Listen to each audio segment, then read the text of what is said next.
Hello students, I am Ravi Kumar from KB CRPF Mokama का।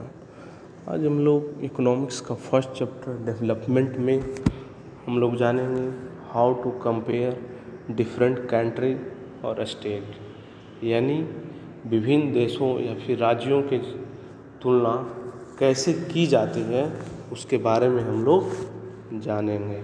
ठीक है, तो इसके पहले हम लोग जाने थे क्या कि नेशनल डेवलपमेंट के लिए क्या चाहिए। बहुत सारे लोगों के मन में डिफरेंट थॉट हो सकते हैं कि किस तरह से डेवलप किया जाए, या फिर अलग अलग लोगों के लिए डेवलपमेंट गोल अलग अलग हो सकते हैं। यहाँ पर एक क्वेश्चन आता है क्या कि डेवलपमेंट के अगर अलग अलग भावना हो सकते हैं या फिर अलग अलग थॉट हो सकते हैं, तो हम कैसे कह सकते हैं कि कुछ कंट्री जो हैं वो डेवलप है और कुछ कंट्री अंडर डेवलपमेंट में है या फिर अंडर डेवलपमेंट स्टेज में है।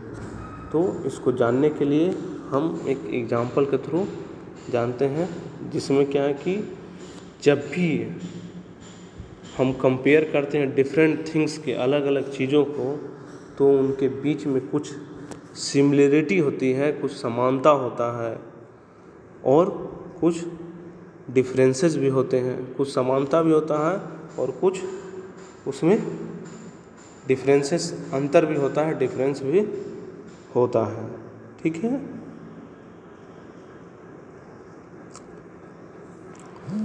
तो वो कौन सी चीज़ होंगे जिनको लेकर हम दो चीज़ों को कंपेयर करेंगे जो कि एक दूसरे से डिफरेंट है।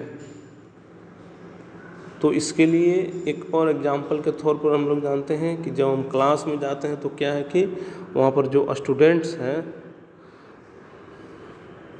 स्टूडेंट्स वो बहुत सारे होते हैं और किस तरीके से वो डिफरेंट स्टूडेंट्स को कंपेयर कर सकते हैं। तो हम देखते हैं कि स्टूडेंट्स के बीच में बहुत तरह के डिफरेंसेस भी हैं और कुछ सिमिलरिटी भी है। जैसे उनका हाइट देखिए डिफरेंस होता है, हेल्थ, टैलेंट एंड इंटरेस्टेड अलग अलग होता है। यह हो सकता है कि एक चीज़ और हो सकता है कि जो क्लास में सबसे जो टैलेंटेड स्टूडेंट्स हैं वह ज़्यादा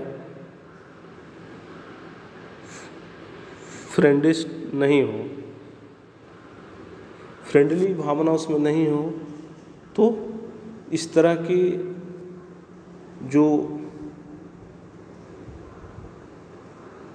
या फिर जो सबसे हेल्दी होगा वो सबसे तेज स्टूडेंट ना हो।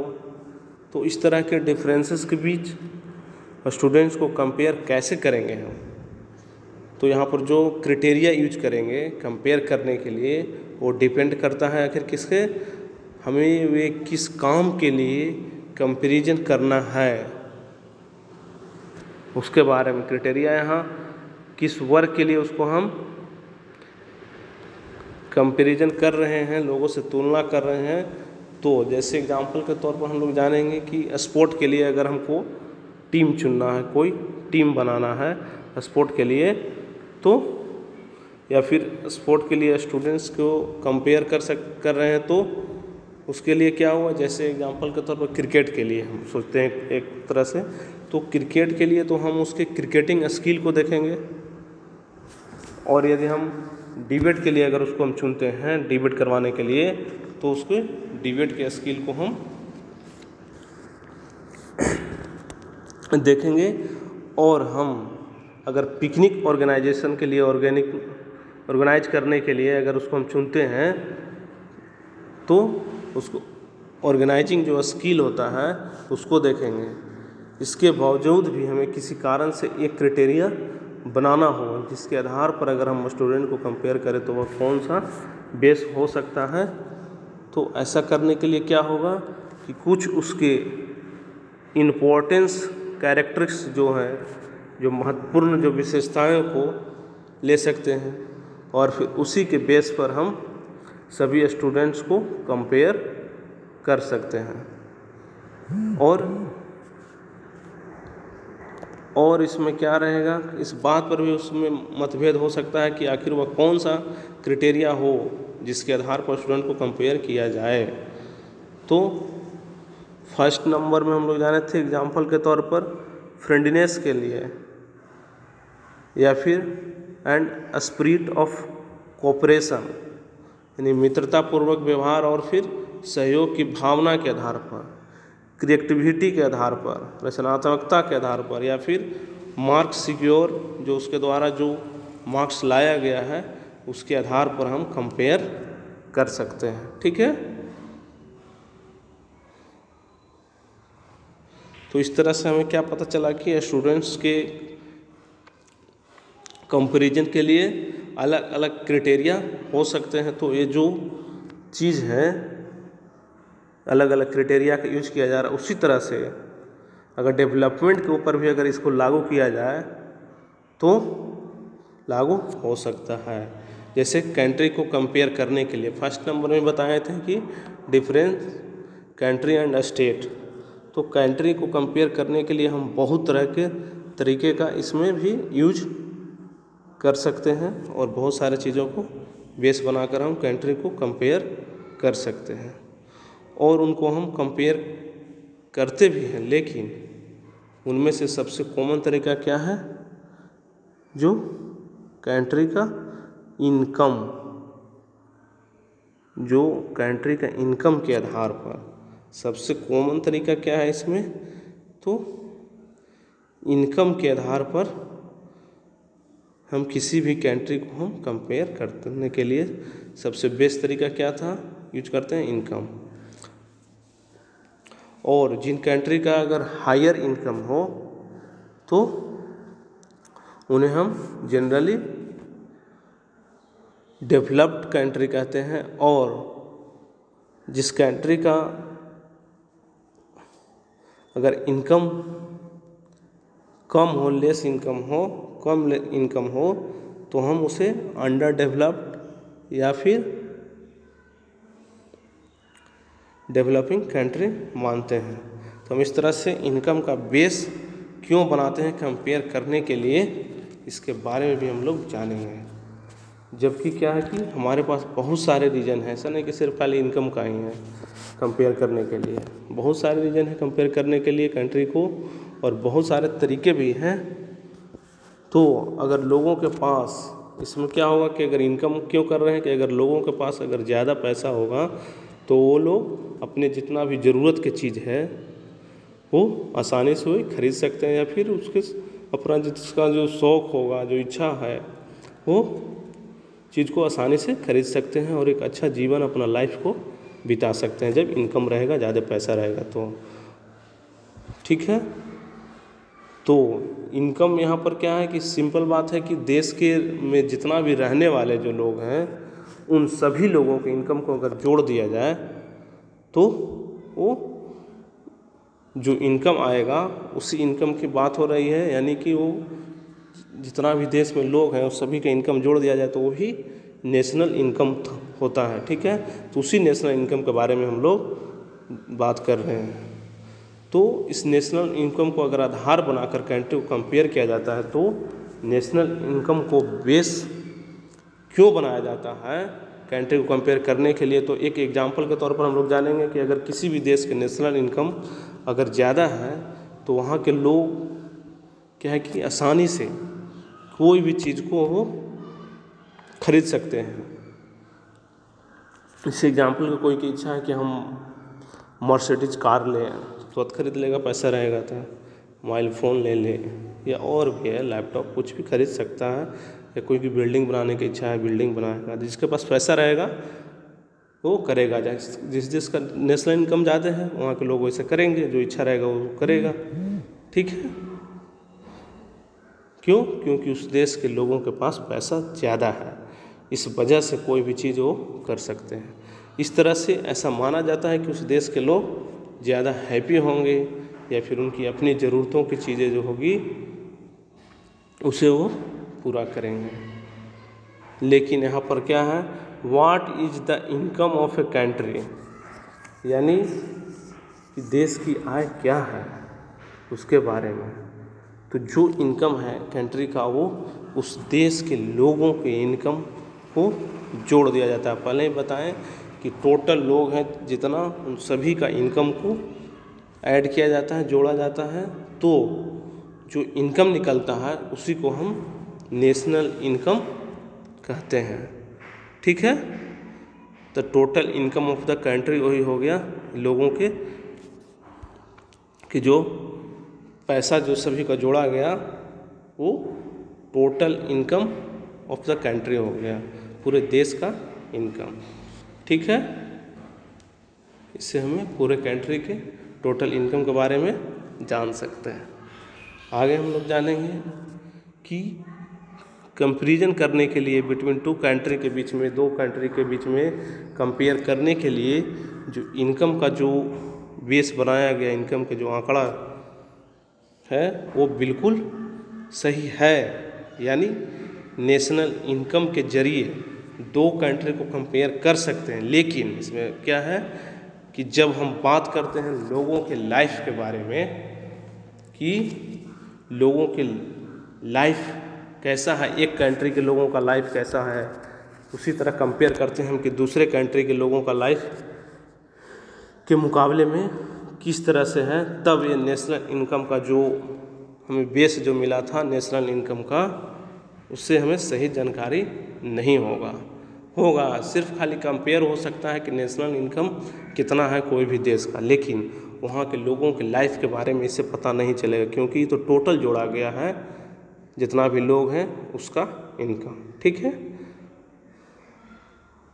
इस तरह से हम देखते हैं कि आंकड़ा ये गलत दे देगा। अगर लोगों के लाइफ के बारे में अगर जानना हो तो ये नेशनल जो इनकम है गलत आंकड़ा जानकारी देगा हम लोग के। तो इसका रीज़न क्या है? इसका रीज़न है कि एक कंट्री के कितने भी लोग रहते हैं। जैसे कोई देश में क्या है कि कोई एक देश में हम मान के चलते हैं एक कंट्री में 100 लोग रहते हैं जिसका नेशनल इनकम 100 रुपया है मान के चलते हैं, और एक अलग देश है उसका भी जो नेशनल इनकम मान के चलिए, अगर उसका सेकंड कंट्री का हम मानते हैं कि 90 रुपया इनकम है नेशनल इनकम, लेकिन वहाँ लोग कितना रहते हैं? मात्र 10 लोग। तो यहाँ पर क्या हुआ, जो 10 लोग जो रहते हैं उससे अगर कंपेयर अगर किए हैं हम इसमें दो कंट्री के बीच में, तो दोनों के आंकड़े के बीच में नेशनल इनकम के आधार पर तो जो 100 रुपया जिसका इनकम है जिस कंट्री का, वो तो रिच कंट्री हो जाएगा।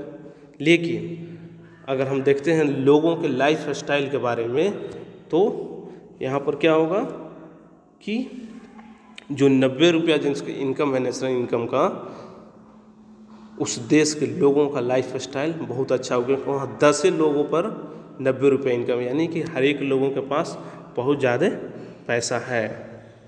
तो इस तरह से जो 100 रुपया जिसका नेशनल इनकम है उससे कंपेयर करते हैं तो 90 रुपये के जो इनकम वाला जो देश है वहाँ के लोगों का लाइफ ज़्यादा बेटर है और उनके पास ज़्यादा पैसा है। तो इसलिए नेशनल इनकम का जो आंकड़ा है वो हम लोगों के लाइफ के ऊपर सही जानकारी प्रोवाइड नहीं करता है। तो इस चीज़ के लिए हम एक चीज़ और उसका यूज किया जाता है एवरेज इनकम का। एवरेज इनकम का यूज करते हैं जिससे कि हम पर कैपिटा इनकम भी कहा जाता है। एवरेज इनकम को पर कैपिटा इनकम यानी प्रति व्यक्ति आय, ठीक है, पर कैपिटा इनकम। तो यहाँ पर हम पर कैपिटा इनकम क्या है, तो जो नेशनल इनकम है वो हर एक आदमी, एवरी आदमी, जितना भी लोग हैं के हिस्से में कितने राशि आती है, यानी कि एवरेज एक आदमी में कितना पैसा, एक आदमी है जो एक साल में कितना पैसा कमाता है। तो इस चीज़ के आधार पर हम लोगों के लाइफ के कंपेयर कर सकते हैं और उनके लाइफ के स्टैंडर्ड को कंपेयर कर सकते हैं। ठीक है, एक चीज़ और इसमें हम लोग नहीं जाने कि पर कैपिटा जो इनकम क्या है, तो जो नेशनल इनकम हुआ, कुल टोटल जो नेशनल इनकम, उससे डिवाइडेड कर दीजिए, डिवाइडेड बाय पॉपुलेशन, जितना वहाँ का पॉपुलेशन है उससे डिवाइड करने पर जो इनकम आता है उसी को एवरेज इनकम या पर कैपिटा इनकम कहा जाता है। ठीक है, तो इससे पता चलता है कि देश में एक साल में एक आदमी के कितना इनकम है। ठीक है, आगे हम लोग जानेंगे कि वर्ल्ड डेवलपमेंट रिपोर्ट एक है, विश्व विकास रिपोर्ट होता है, वर्ल्ड डेवलपमेंट रिपोर्ट, जो वर्ल्ड बैंक के द्वारा तैयार किया जाता है। तो इसके अंदर एक क्राइटेरिया का यूज किया जाता है क्लासिफाई करने के लिए, दो देशों, जितना भी देश है कंट्री, उन लोग को क्लासिफाई किस तरह से वर्गीकृत करें, कौन सा रिच कंट्री है, कौन से लो इनकम वाला कंट्री है, कौन से मिडिल क्लास के कंट्री है।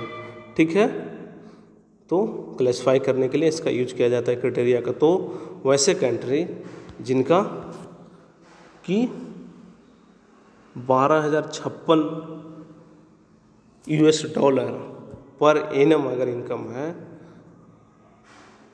या इससे ज़्यादा पर कैपिटा इनकम है सालाना, ये कब का रिपोर्ट है, 2017 का, तो उनको हम रीच कंट्री कह सकते हैं। कहा गया है इस वर्ल्ड डेवलपमेंट रिपोर्ट के अनुसार, वर्ल्ड बैंक के रिपोर्ट बनाता है वर्ल्ड डेवलपमेंट रिपोर्ट, उसके अनुसार कितना रुपया, तो 12,056 $, अगर इनकम है किसी भी देश का पर कैपिटा इनकम, तो वो देश रिच कंट्री है। और अगर जिन कंट्री का इनकम पर कैपिटा इनकम 955 $, है, उसे हम लो इनकम कंट्री कह सकते हैं। ठीक है, तो इंडिया जो है एक तरह से middle income country, low middle income country के रूप में जाना जाता है, मध्य आय वर्ग के देश में आता है। क्यों? क्योंकि 2017 की रिपोर्ट के अनुसार इसका पर कैपिटा इनकम कितना था, 1820 रुपया पर एनम। ठीक है, हर एक साल 1820 $, रुपया में नहीं है, डॉलर से बात किया गया इसमें, $, के, तो 1820 $, इनकम है कब, 2017 में। ठीक है, तो इस तरह से हम जाने कि इंडिया क्या है, एक मिडिल इनकम कंट्री के अंडर में आता है, उसके अंतर्गत आता है। और एक चीज़ और इसमें है कि जो रिच कंट्री है, जो रिच कंट्री के बारे में बताया गया है कि रिच कंट्री में जो मिडिल ईस्ट के हैं, मिडिल ईस्ट और सर्टेन अदर स्मॉल कंट्री, अगर मिडिल ईस्ट को हटा दिया जाए या फिर जितना भी कुल स्मॉल कंट्री है उस सबको हटा दिया जाए, तो ज़्यादातर जो बचेगा वो डेवलप कंट्री है। ठीक है,